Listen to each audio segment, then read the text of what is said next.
Hello, it's Mitch Tarr, CEO and founder of ZinMarketing.com, and today we are going to talk about drip campaigns, email drip campaigns. You might know them as autoresponder sequences, you might know them as workflows, but basically we're going to talk about why they're probably not working for you and just give you some basic tips on how to make them better. So here's what an email drip campaign is. It's basically a series of emails. It's not one, it's more than one. It could be 50, like if you were sending one every single week, it could be 50 emails in a sequence. They're sent out automatically. So when someone gets into the sequence, they get their first message on week 1, the second message on week 2, the third message on week 3, and they're automatically in the sequence until you instruct your software to stop the sequence, or until they run out, until the sequence ends. There's usually a specific set of intervals. So first message on day 1, another one 2 days later, another one 5 days later, another one 5 days later, another one 10 days later, another one 15 days later. And you can basically set all kinds of intervals from daily to weekly to monthly.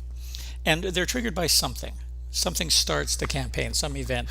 It might be that you sign up for the series in a list. It might be that you buy something, and once you've done the transaction, there's some follow-on messages that come after that, but there's usually some trigger.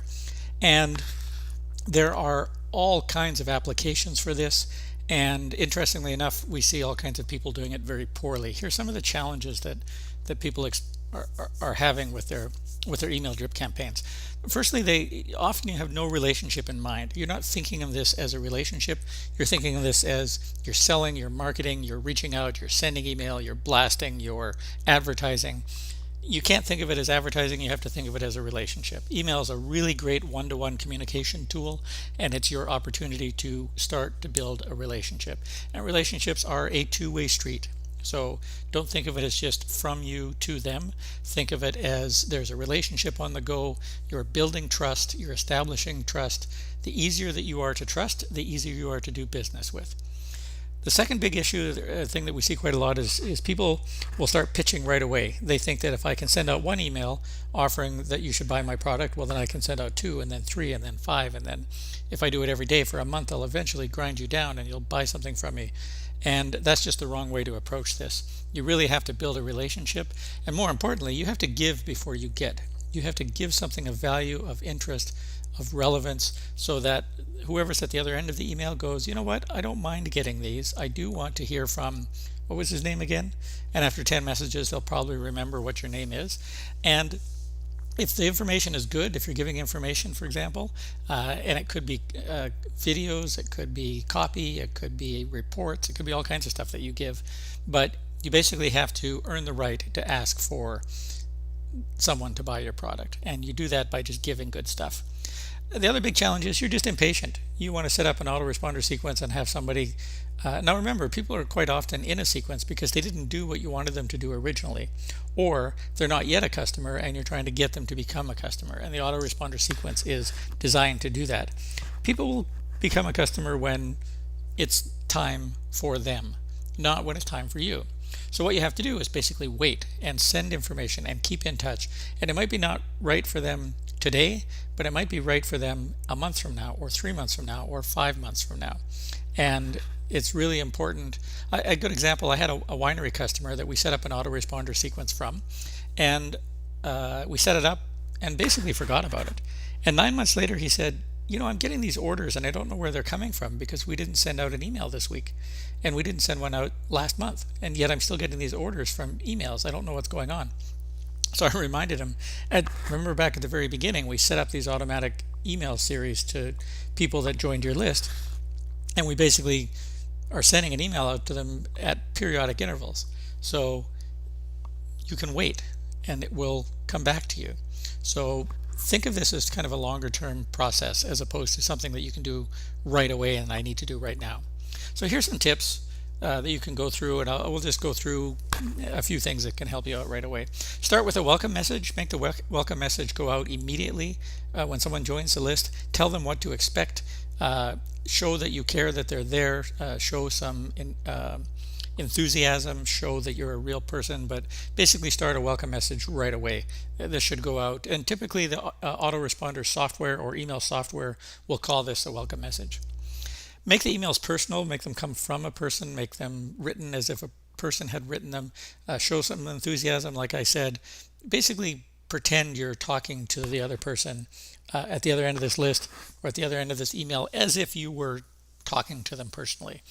And this really makes a difference. People like to hear from other people as opposed to some big corporate machine with fantastic design and something that looks like a kind of brochure style. Make these personal. They work way better.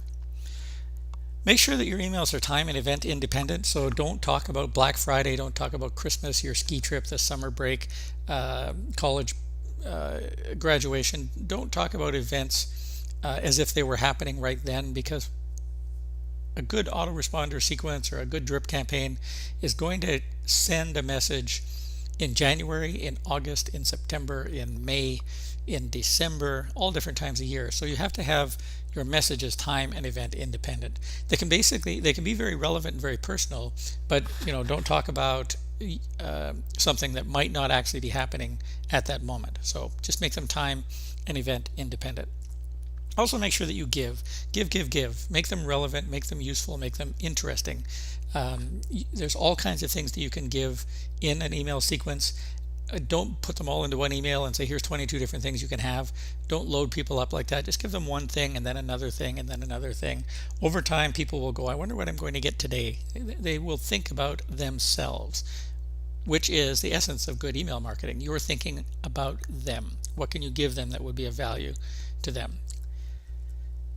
Run a survey.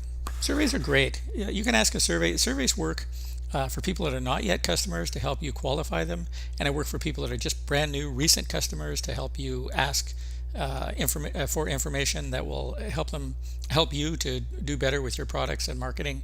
And it works with your existing customers that have been around for a long time. But surveys are just great. They're a simple thing to do.